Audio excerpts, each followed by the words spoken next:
भारत के परिप्रेक्ष्य से डोनाल्ड ट्रंप का प्रेसिडेंट बनना बहुत जरूरी है। मैं हमेशा इस मामले में मैं बिल्कुल ब्लैक एंड व्हाइट में देखता हूँ। मैं क्यों ये बात कह रहा हूँ कि अगर ये रशिया यूक्रेन युद्ध नहीं रुका तो इसका जो दुष्परिणाम जो है वो पूरी दुनिया पे पड़ रहा है और भारत पर भी बहुत असर पड़ रहा है। ये बड़ा हॉस्टाइल सा रवैया, ये निज्जर को लेके और पन्नू को लेके, कनाडा मैं दोनों को बात कर रहा हूँ। तो ये रवैया जो आप अमेरिका की तरफ से देख रहे हैं, और वी ऑल नो कि कनाडा जो है वो एक स्ट्रेटजिक लैकी है यूनाइटेड स्टेट्स ऑफ अमेरिका का। वो उसका एक मेजर का मुख्य कारण है कि हमने we refuse to pivot away from Russia.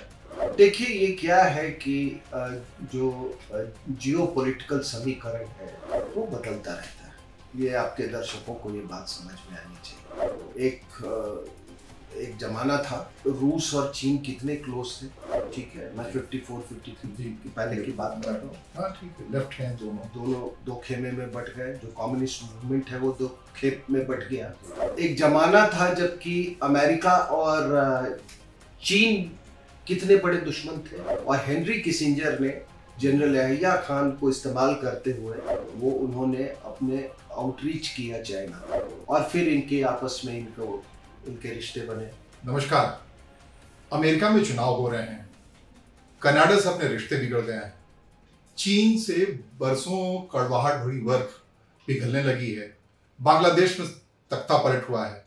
इन सब के मद्देनजर आंतरिक सुरक्षा और बाह्य सुरक्षा हमारे देश की मुश्किल में रही है, और इस मसले पर बातचीत करने के लिए अगर हमारे साथ RAW के अधिकारी और सुरक्षा विशेषज्ञ RSN सिंह साहब हों तो बात तो पते की बनती है। सिंह साहब नमस्कार, आपका स्वागत है।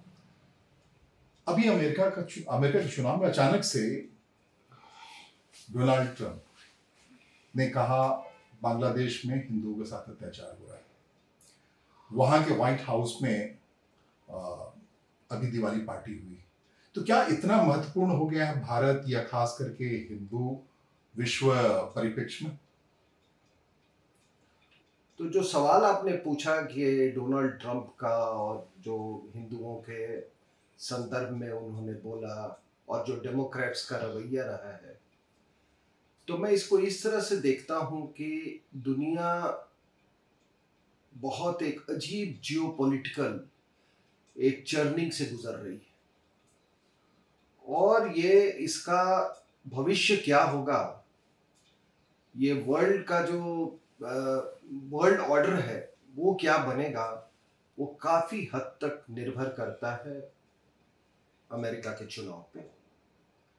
और ये जियोपॉलिटिकल ऑर्डर मैंने कहा इसलिए बदल रहा है क्योंकि जो डेमोक्रेट्स हैं वो समझते हैं कि देखिए USSR एक अनफिनिश्ड एजेंडा है, और रशिया रशिया में वो दम है कि उठ के खड़ा हो जाए, और उनको ये था कि इसको खत्म करो, इसको जड़ से खत्म कर दो।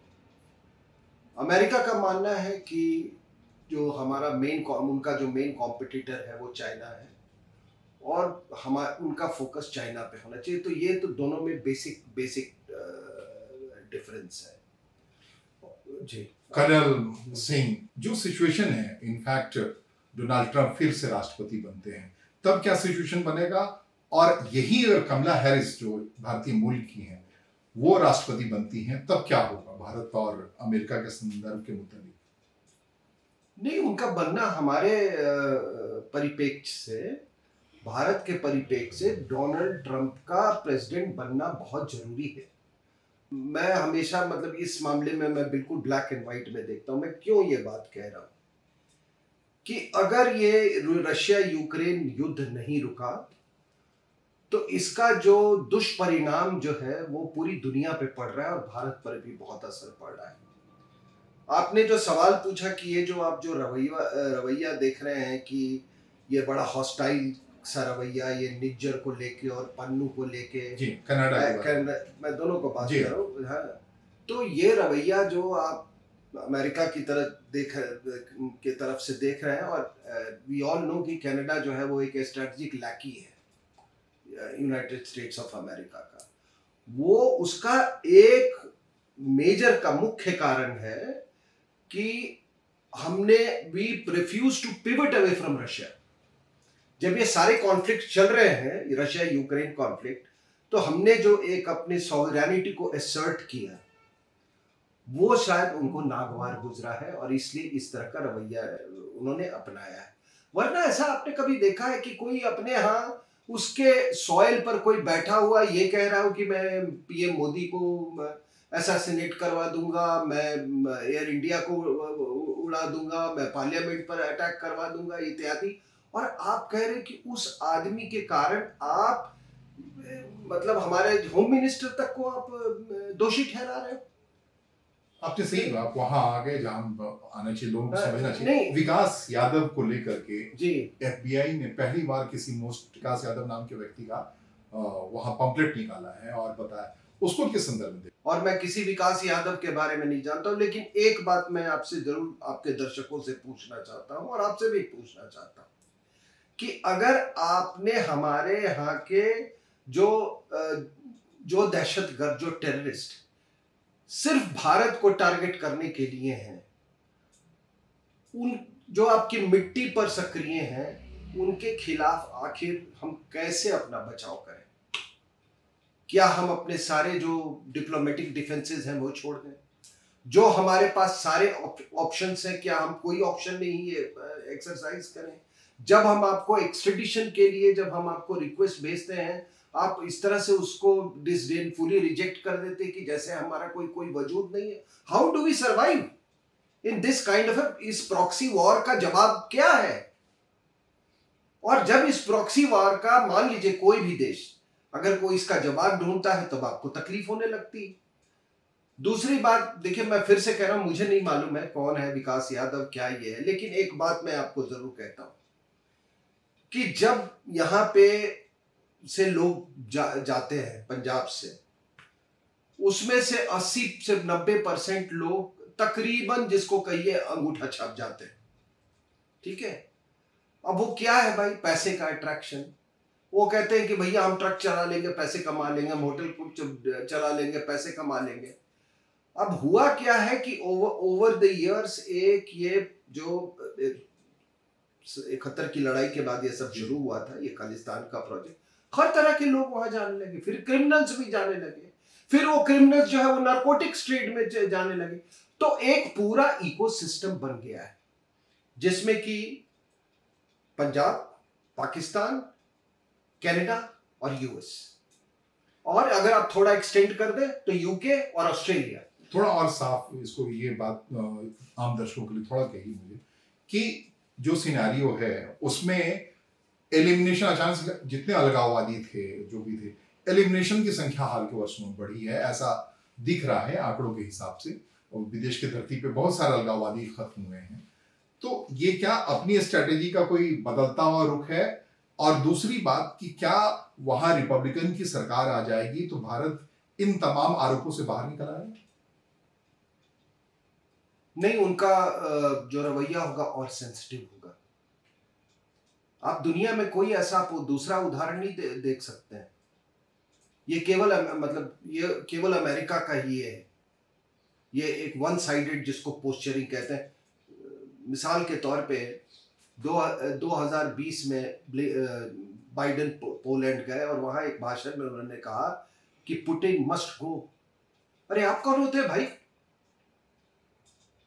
आप कौन होते हैं ये तय करने वाले? Biden should go, Sheikh Hasina should go, Modi should go, military junta in Myanmar should गो।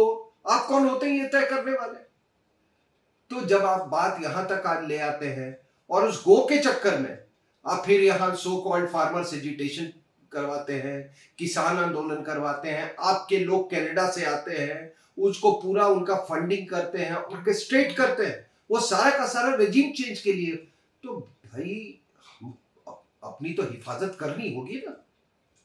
तो हिफाजत में क्या आप सोचते हैं कि अगर एक खालिस्तानी जाता है, by the way I am told that Canada के जो इंडियन पॉपुलेशन है उसका ये 1% से भी कम है जो खालिस्तान, वहां बहुत सारे पैट्रियोटिक लोग भी हैं। जब आप, एक मैं बात आपसे पूछ रहा हूं, सिंपल सी बात, कि आप कनाडा में मान लीजिए आप गए हैं वहां पर और आपको कोई माँ की गाली दे देता है, आप भाई रिटेलिएट करेंगे कि नहीं? तो जब ये खालिस्तानी ये हमारे झंडे को, राष्ट्रीय झंडे को डेसिक्रेट करते हैं, तो बहुत से पैट्रियोटिक लोग को ऐसा लगता है कि माँ को गाली दे रहे हैं। तो अगर एक एंटी इंडिया कॉन्स्टिट्यूएंसी है तो एक प्रो इंडिया कॉन्स्टिट्यूएंसी भी खड़ा होगा। और वो प्रो इंडिया कॉन्स्टिट्यूएंसी जब आपको टारगेट करेगा तो आप फिर कहते हैं कि इंडिया का जो डीप स्टेट है ना, ये RNW करवा रहे हैं, आईबी करवा रहे हैं। भाई जब ये खालिस्तानी where are they getting their money from? इनको नारकोटिक से मिल रहा है और गुरुद्वारा पर इन्होंने कब्जा कर लिया है। तो जब आप गुरुद्वारों पे कब्जा करते हैं तो एक वर्ग ऐसा भी होता है जो आपके खिलाफ है, जिसको आपने बेदखल किया है। जब आप नारकोटिक्स में डील करते हैं तो आप दुश्मन पैदा करते हैं। जब नारकोटिक्स में डील करेंगे तो एक ऑर्गेनाइज क्राइम भी खड़ा होगा। ऑर्गेनाइज क्राइम खड़ा करेंगे तो वो एक बिश्नोई भी पैदा होगा। ये अब आ गया सहयोग से लॉरेंस बिश्नोई की बात आ रही है। वो जेल में बंद है और हर मामले में खास करके कनाडा के कई मामलों में उसका नाम आ रहा है अचानक। नहीं, हाउ डू यू नो कि मैं ये नहीं कहता, मैं किसी की तरफदारी नहीं कर रहा हूँ, लेकिन उसका हर चीज में मतलब नाम आना ये अपने आप में एक बहुत बड़ी वो है। पता नहीं कौन है, कौन सी ताकतें हैं जो ये करवा रही हैं। मुझे नहीं लगता कि एक आदमी जेल में बैठा बैठा इतना बड़ा वो ग्लोबल क्रिमिनल एंटरप्राइज चला सकता है। तो मेरी अपनी राय कुछ दूसरी है। लेकिन जब आप इस दुनिया, जब कैनेडियंस को या अमेरिकन्स को एक्चुअली क्या है ना सर, कि जो डीप स्टेट और ये जो नारकोटिक्स का जो पार्टनरशिप है ना, वो काफी सालों से रहा है। क्योंकि क्या होता है कि कुछ जो बड़े काम होते हैं जिसमें बहुत ज्यादा पैसा इन्वॉल्व होता है, वो आपको कोई सरकार सैंक्शन नहीं कर सकती है। भाई कोई भी मान लीजिए कोई कंसोलिडेटेड फंड ऑफ इंडिया से कोई चीज जाना है तो वो तो भाई उसका ऑडिट ऑब्जेक्शन हो जाएगा कुछ। एंड दिस इज, ये दुनिया की सभी सरकारों के बारे में वही। तो अब होता क्या है कि फिर जो हेड है किसी कंट्री का, उसको कुछ करवाना है तो वो कहता है कि भाई तुम देखो कोई तरीका देखो पैसे जनरेट करने का। फॉर एग्जाम्पल, आपने वो कोंत्रा अफेयर के बारे में सुना है ना? बताइए। निकारागुआ में सैंडिनिस्टा रेजिम थी जिसको रीगन हटाना चाहते थे और उस समय पैसे नहीं थे वो, और उनकी जो मेजॉरिटी थी कांग्रेस में वो खत्म हो चुकी थी, तो पैसे सैंक्शन है। तो उन्होंने उस समय के नेशनल सिक्योरिटी एडवाइजर को बुलाया, 81 की बात मैं कर रहा हूँ, और उन्होंने कहा कि भाई देखो, उनको जो कोंत्रा रिबेल्स हैं, जो सैंडिनिस्टा रेजिम, जो कम्युनिस्ट रेजिम थी, उसके खिलाफ ये लोग लड़ रहे हैं, मैं वचनबद्ध हूँ और उसके लिए कुछ पैसा करो। तो उसने कहा कि एक, उन्होंने रास्ता ढूंढा। उन्होंने कहा कि ठीक है, आप ऐसा कीजिए कि ईरानियंस को, और उसमें ईरान, और आपको मालूम है किस तरह की कड़वाहट थी, कड़वाहट इज एक्चुअली अंडरस्टेटमेंट।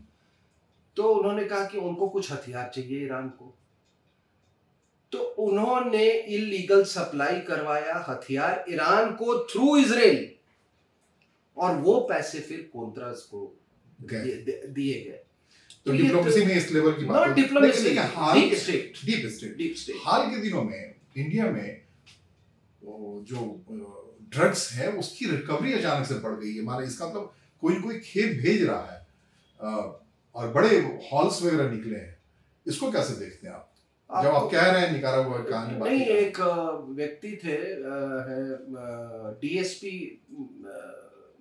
में कार्यरत थे वो पंजाब पुलिस में, उनका नाम था कोई भोला करके, और ही वाज अ रेसलर, और उनको फिर पुलिस में भर्ती कर दी गई थी। वो उन्होंने एक ये नारकोटिक्स का, सिंथेटिक ड्रग्स का एक बहुत बड़ा नेटवर्क का वो हिस्सा बन गए, और उन्होंने कहा है अपने पूरे, उनकी इंटरोगेशन हुई, बाद में पकड़े गए कि किस तरीके से यहाँ से सिंथेटिक ड्रग्स कनाडा जाता है भारत से, यहाँ से रॉ ये करके कुछ ये फैक्ट्रीज के थी वहाँ पे दवाइयों की, हिमाचल में, वो जहाँ पर इनको ये सिंथेटिक ड्रग्स बनाया जा रहा था। तो ये कहना गलत नहीं होगा कि कनाडा में और इवन यूएस में बहुत सारे उनके जो पॉलिटिशियंस हैं वो इस धंधे में लिप्त हैं। ड्रग्स एक बड़ा इशू है। अब हम जरा सा अमेरिका और कनाडा से हट करके जो अपना अभी शी जिनपिंग के साथ हुआ है और एक उस सिरे पे थोड़ी सी शांति बनती हुई दिख रही है चाइना मोर्चे, उसको कैसे देखते हैं आरएडब्ल्यू के अधिकारी के तौर पर, रक्षा विशेषज्ञ के तौर पर? देखिए ये क्या है कि जो जियो पॉलिटिकल समीकरण है वो बदलता रहता है। ये आपके दर्शकों को ये बात समझ में आनी चाहिए। एक जमाना था कि रूस और चीन कितने क्लोज थे, ठीक है, मैं 54-53 की पहले की बात कर रहा हूँ। हाँ ठीक है, लेफ्ट हैं दोनों दो खेमे में बट गए। जो कम्युनिस्ट मूवमेंट है वो दो खेप में बट गया। एक जमाना था जबकि अमेरिका और चीन कितने बड़े दुश्मन थे और हेनरी किसिंजर ने जनरल याहिया खान को इस्तेमाल करते हुए वो उन्होंने अपने आउटरीच किया चाइना को और फिर इनके आपस में इनके रिश्ते बने।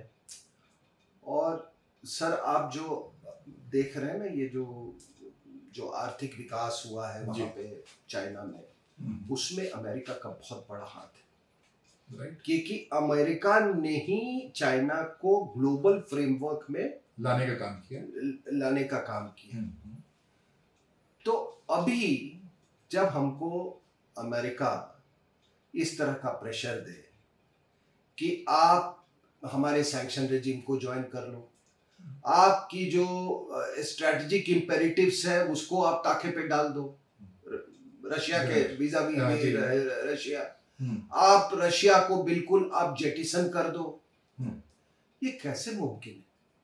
बाइडेन आते हैं और जाते हैं लेकिन इसी को जियो पॉलिटिक्स बोलते हैं। ये चाइना के साथ मैं जो कह रहा हूँ, नहीं मैं उसी पे आता हूँ। तो जब ये हुआ तो हमने कहा कि ठीक है, हम आपके इंडो पैसिफिक स्ट्रेटेजी का हम हिस्सा है, हम क्वाड्स का हिस्सा है, हम भी साउथ चाइना सी में हम चाहते हैं आपकी तरह की वहां पर जो ये आवाजाही जहाजों की साथ नेविगेशन, जो फ्रीडम ऑफ नेविगेशन ये हो रहा है वो। लेकिन आप इस तरह की कार्रवाई जो हमारे खिलाफ कर रहे हो, बांग्लादेश में आप जो फ्रेंडली एक रेजिम था उसको आप ये कर रहे हो। अब तो बांग्लादेश बाद में आएंगे, जरा सा उस पे China, what I am everything is interlinked. North east में आप एक क्रिश्चियन कंट्री बनाने की कोशिश कर रहे हो, आप बे ऑफ बंगाल में ही कर, तो हमारे पास क्या ये? हमने कहा कि भाई देखो एक रास्ता ढूंढते हैं कि तो चाइना ने भी कहा कि उस जो ऐसी कुछ परिस्थिति अमेरिका ने क्रिएट कर दी है कि हमने कहा कि भाई ये टेंशन कब तक चलता रहेगा, हमारे भी कुछ प्रायोरिटीज हैं, आपके भी प्रायोरिटीज हैं। हो सकता है कि हमने फिर रशिया में को हमने अप्रोच किया हो कि भाई देखो हमारे बीच में कोई रेप्रोचमा अगर हो सकता है तो वो करवाए। तो जियोपॉलिटिकल हालात ऐसे हैं। क्या मतलब आप लोगों का, हमारे डिट्रैक्टर्स का कहने का ये मतलब है क्या हम एक दूसरे के मतलब eyeball to eyeball हम मतलब टेंशन में रहे हैं? भाई बातें तो हो रही थी और ये नहीं है कि अचानक ये सब हो गया। आपको तो मालूम है कि डिप्लोमेटिक लेवल पे और मिलिट्री लेवल पे, दोनों लेवल पे बातें चल रही थी, अचानक होती हुई दिख रही हैं। अब ये और जिस पहलू पे आ रहे थे हम लोग, कहा जा रहा है कि नॉर्थ ईस्ट का जो टेंशन है, बांग्लादेश, म्यांमार, कंबोडिया, वो सारा जो एक इलाका है वो अपने कंट्रोल में नहीं है, उस पे हम कैसे नहीं हैंडल कर पा रहे हैं, उसको जरा बताइए, तब बांग्लादेश का जिक्र हो तो समझ में आए। नहीं, मैं ये कह रहा हूँ कि शेख हसीना ने ये बिल्कुल साफ कहा था कि जो अमेरिकन डीप स्टेट है वो इस मशक्कत में लगा हुआ है कि किस तरीके से एक क्रिश्चियन कंट्री कार्व आउट किया जाए जिसमें म्यांमार का पश्चिमी हिस्सा, हमारा नॉर्थ ईस्ट और चिटागोंग हिल ट्रैक्ट्स, का कुछ हिस्सा ऐसे मिला के उसको, और उसमें आपका कुछ हिस्सा बे ऑफ बंगाल में भी शामिल हो जाएगा। तो जब कोई भी हेड ऑफ स्टेट ऐसी बात कहता है तो उसको पूरी गंभीरता से उसको लेनी चाहिए। अब है क्या कि ये जो पूरा इलाका जो है, आप देखिए जैसे मणिपुर का, तो आपको मालूम है कि ये जो कुकी के इलाके हैं, दे आर ऑल क्रिश्चियंस, ठीक है, वो सारे पहाड़ियों पर है, और जो हमारे मैतेई हैं वो वैली में, मिजोरम में जो क्रिश्चियंस हैं, इन सब के बॉर्डर के उस पार जो चिन्स हैं, जो जैसे नागाज हैं, इन सब के एथनिक एफिनिटीज हैं आपस में। ये सब के आपको मालूम है क्रिश्चियंस है। और उधर चले जाएं तो थोड़ा और ईस्ट में तो काचिन से ऊपर में, म्यांमार के नॉर्थ में, वो भी क्रिश्चियंस हैं। तो जो फोर्सेस, जो बैप्टिस्ट चर्च ये पूरे एरिया को कन्वर्ट किया था, वो कॉमन है। एक पैगलोंग कॉन्फ्रेंस हुआ था 1948 में, तो उसमें ये जितने हैं, ये अरकनीज और ये चिन्स और ये कचिन्स और ये नागाज, ये सब उधर करेंस, करेनीज, मतलब एक इनर बर्मा, एक आउटर बर्मा जी। इन लोगों ने कहा कि भाई ऐसा करते हैं कि 10 साल एक साथ रहते हैं, let's see how it works out, और अगर नहीं होगा तो हम अलग अलग हो जाएंगे। तो इनके बीच जो पीस है वो बड़ा टेनुअस सा था। ये इनको ये कहा गया था कि चलो तुम हथियार भी रह सकते हो, केवल हमको लिस्ट भेज देना हथियार का, that kind of this thing. तो अभी क्या हुआ है कि उसमें एक और फैक्टर जुड़ गया आपको, नारकोटिक्स का। जो गोल्डन ट्रायंगल में जो नारकोटिक्स था, वो लाओस, थाईलैंड और म्यांमार का, ये वो गोल्डन ट्रायंगल है, गोल्डन ट्रायंगल का वो शिफ्ट कर गया धीरे धीरे ये मणिपुर के रीजन में, ठीक है ना। तो narcotics, church and the CIA, it became a very dangerous combination. उसी का हम ये वो कर रहे हैं। आपको लग रहा है कि जो कुछ भी रीगन रिग्जन में हुआ था, उस दिन की कोई घटनाएं हो रही हैं, होती हुई दिख रही हैं? बिल्कुल बिल्कुल बिल्कुल। आपको मैं एक स्टैटिस्टिक्स दे रहा हूँ कि दुनिया के 159 कंट्रीज में अमेरिकन प्रेजेंस है, military presence, some 750 bases all over the world, ठीक है, और 1,73,000 अमेरिकन पर्सनल चारों तरफ दुनिया में डिप्लॉयड है। बैप्टिस्ट चर्च जो है, जिसका हेडक्वार्टर अमेरिका में है, उसकी प्रेजेंस 130 देशों में है, और उसके 1,76,000 जो मिशनरीज हैं दूसरे जगहों पे डिप्लॉयड हैं, और चर्चेस जो हैं वो भी कुछ लाखों की संख्या में, जिसमें 10% जो बैप्टिस्ट चर्च है वो म्यांमार और इंडिया के इलाके में है। बाकी जो कैथोलिक चर्च है, आपको सबको मालूम है, अच्छा इनका हेडक्वार्टर, और ये सब जाते हैं वहां कॉन्ग्रीगेशंस में, जो बैप्टिस्ट चर्च है। जो कैथोलिक चर्च है, आपको मालूम है कि उसका बिशप जो है यहाँ के कैथोलिक चर्च का, वो वेटिकन से अपॉइंट होता है, right. Vatican is a sovereign country, right. तो एक सॉवरेन कंट्री आपके यहाँ एक वो अपॉइंट कर रहा है, तो ये भी एक तरह से सॉवरेन एंटिटीज हो गए। तो आप उनसे राष्ट्रवाद और नेशनल इंटीग्रेशन का अगर आप उम्मीद करते हैं, तो फिर आप तो you are going against the facts. अब हम इस पे आए, इस ईस्टर्न सेक्टर से हट करके वेस्टर्न सेक्टर पे, अचानक से पाकिस्तान से एक रिश्ता सुलझता हुआ दिख रहा है, लग रहा है क्रिकेट डिप्लोमेसी में हम शामिल होने वाले हैं। इसको कैसे देख रहे हैं आप? ये हुआ क्या कि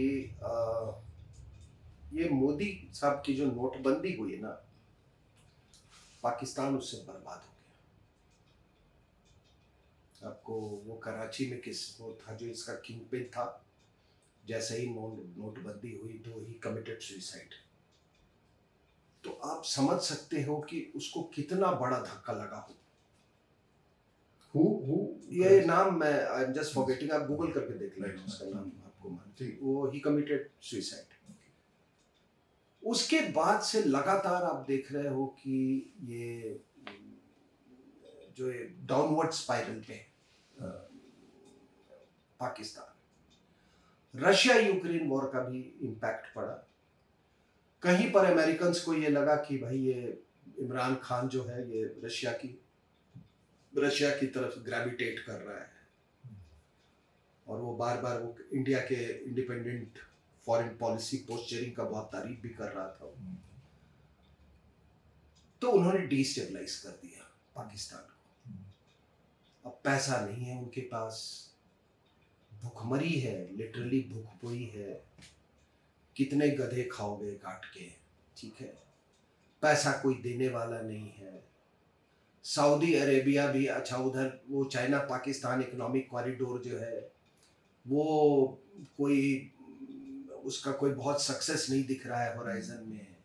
कंटेस्ट हो रहा है बलूचिस्तान में, आप देखिए कॉन्फ्लिक्ट हो जा रहा है। जो तहरीके तालिबान पाकिस्तान है वो बिल्कुल वो हर दिन कभी पुलिस वालों को मार देता है। अब जिस मोड पे मैं बात कर रहा हूँ कि अभी जयशंकर गए और एक डिरेल्ड सा हुआ मामला दिख रहा है कि अब एक रास्ते पे पटरी पाती हुई दिख रही है, इसको कैसे देखते हैं? नहीं, मैं यूं तो नहीं कहूंगा कि ये पटरी में है, लेकिन जो एससीओ मीट के लिए अभी गए वो जी, तो एक थोड़ा सा तो जरूर आया है। दुनिया के हालात बदल रहे हैं, और मैं ये नहीं कहता हूं कि ये सारी चीजें ये सही हो जाएंगी, उसका तो कोई सवाल ही नहीं उठता। इसी उसमें जो एक पैराडाइम है उसी में हमको निगोशिएट करके चलना है। इसी बीच में जम्मू कश्मीर में एक सफल डेमोक्रेटिक प्रोसेस हुआ है, इसको कैसे देखते हैं फ्यूचर के लिहाज से? क्योंकि आंतरिक सुरक्षा का जो सबसे बड़ा मेजर संकट था जम्मू कश्मीर में ही मौजूद था। इसको मैं ऐसे देखता हूँ कि हमने चुनाव करवाए, ये बहुत बड़ा हमारा एक अचीवमेंट था, उपलब्धि थी।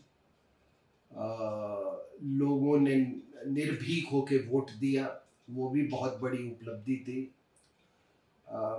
प्रजातांत्रिक जो प्रक्रिया जो थी वो फिर से बहाल हुई, अच्छे से बहाल हुई, ये भी एक बहुत बड़ी उपलब्धि थी। संगबाजी यानी कि पत्थरबाजी वहाँ बंद हो गया, ये भी बहुत बड़ी उपलब्धि है।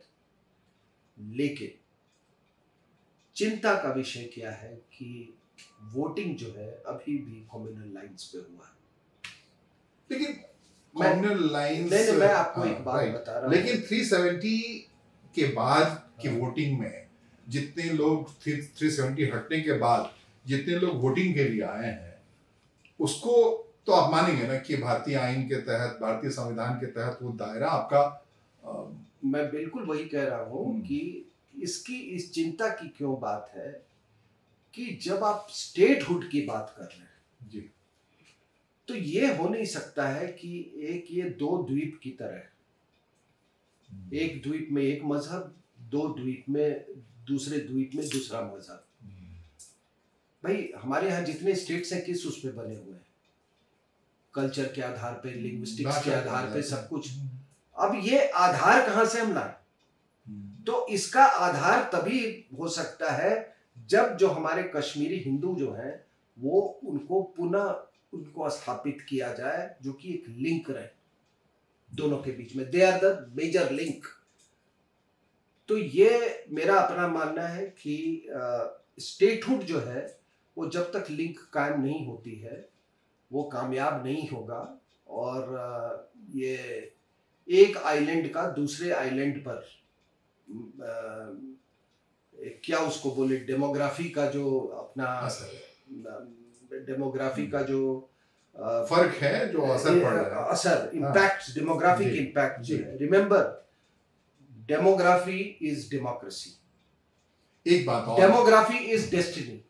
कर्नल सिंह, जब हम बात कर रहे हैं तो ये अचानक से, अब बातचीत का आखिरी चरण में है, मैंने आपसे RAW जो कि बाह्य खुफिया व्यवस्था को देखता है देश के बाहर, ये सारे बॉर्डर जो भारत के हैं अचानक से सेट होते हुए दिख रहा है, ये अपने अपने रोल में। अब पाकिस्तान, चीन जो मेजर कॉन्फ्लिक्ट था, बांग्लादेश का क्या हाल है अभी?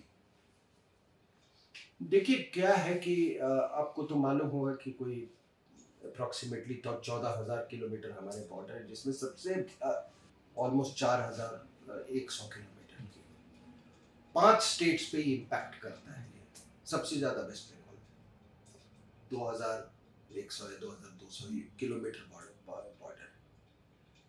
जो बांग्लादेश में अभी हालात हुए हैं,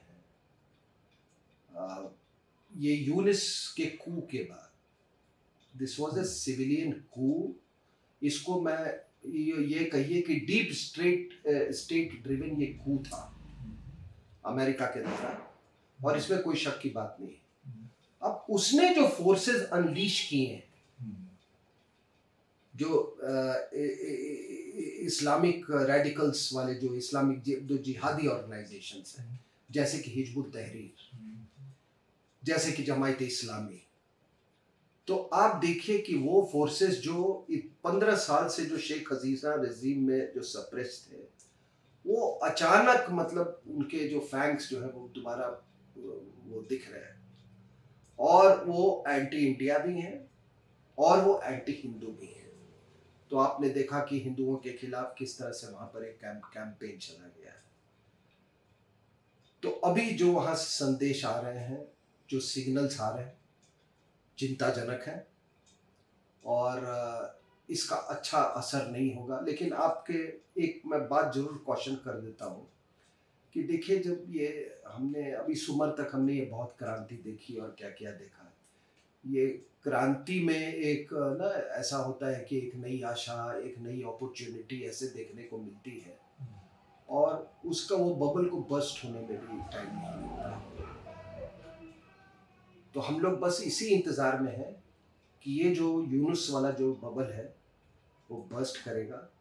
क्या मतलब है साहब, ये यूनुस अपने आप को वो कहता है मैं नोबेल प्राइज विनर हूँ, और ये अमेरिका जाता है। कृपया वीडियो अपना वो देख लीजिए गूगल करके। वहाँ पे ये जो छात्र नेता है मुस्तफिजुर रहमान, उसको इंट्रोड्यूस करता है, कहता है ये बहुत बड़ा क्रांतिकारी है। इसने वो मुस्तफिजुर रहमान हिजबुल तहरीर, जो कि एक रेडिकल ऑर्गेनाइजेशन है ऑन द लाइंस ऑफ अल कायदा, उसका वो मेंबर है, और बिल क्लिंटन ताली बजाए। ये चिंता की बात है। तो आपने बांग्लादेश के बारे में पूछा, अभी हमारा जो पॉलिसी होना चाहिए, just wait and watch. Nepal और श्रीलंका में क्या स्थिति? नेपाल में देखिए, जो ये वामपंथी फोर्सेस जो हैं जी, तो भी वही है।